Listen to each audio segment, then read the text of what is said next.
Hi hello കൂട്ടുകാരി. അപ്പോൾ നമ്മളിന്ന് വന്നിരിക്കുന്ന ഒരു കുമ്പിളുണ്ടാക്കലാണ് കേട്ടോ. അപ്പോൾ നമുക്കതിന് പ്ലാവിലയും അതേപോലെ ഓലയിടയിലയും ഒക്കെ നമുക്ക് വേണം. അതൊക്കെ നമ്മൾ ഇതേപോലെ എടുത്തുകൊണ്ട് വന്നിട്ടുണ്ട് കേട്ടോ.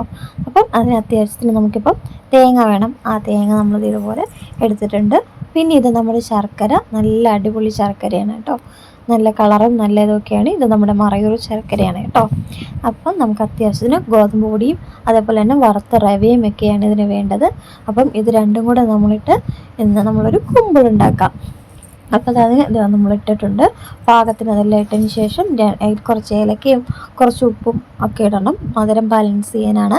അപ്പോൾ അതിന് ശേഷം നമുക്ക് കുറച്ച് ശർക്കരയും കൂടെ ഇടാം. ശർക്കരയും കൂടെ ഇട്ട് ഇതുപോലെ ഒന്ന് നന്നായിട്ടൊന്ന് ഇളക്കി വെള്ളമൊക്കെ ഇട്ട് നന്നായിട്ട് ഇതുപോലെ കുഴച്ചെടുക്കണം കേട്ടോ.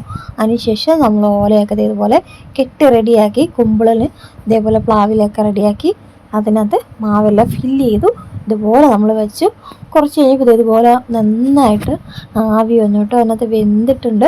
അപ്പോൾ കുറച്ച് നേരം കൂടെ ഇരിക്കട്ടെ എന്ന് വിചാരിച്ചു അത് വെച്ചതിന് ശേഷം ഇത് കുറേ കഴിഞ്ഞപ്പോൾ റെഡി ആയിട്ട് നമുക്കിതുപോലെ കിട്ടിയിട്ടുണ്ട് കേട്ടോ. അപ്പോൾ എനിക്കും എൻ്റെ കുഞ്ഞിനും കൗതുകം തോന്നിയത് ഇതുപോലെ ഓലയിലായിട്ടാണ് കേട്ടോ. അപ്പോൾ എൻ്റെ കുഞ്ഞിനും ഭയങ്കരമായിട്ട് ഇഷ്ടപ്പെട്ടു. ഇതുപോലെ പിള്ളേർക്ക് നമുക്ക് വീട്ടിലുണ്ടാക്കി കൊടുക്കാൻ പറ്റുന്ന ഒന്നാണ്. നല്ല ടേസ്റ്റാണ്, ഹെൽത്തിയുമാണ്. അപ്പോൾ ഇതുപോലെ ഒന്ന് ഉണ്ടാക്കി കൊടുക്കുക കേട്ടോ കുട്ടികളാകുമ്പോൾ ഇങ്ങനെയൊക്കെ ആകുമ്പോൾ കഴിക്കുകയൊക്കെ ചെയ്യും. അപ്പോൾ നല്ല സോഫ്റ്റുമാണ് കേട്ടോ. ഇഷ്ടപ്പെട്ടാൽ സബ്സ്ക്രൈബ് ചെയ്യാൻ മറക്കരുതേ. ബായ്.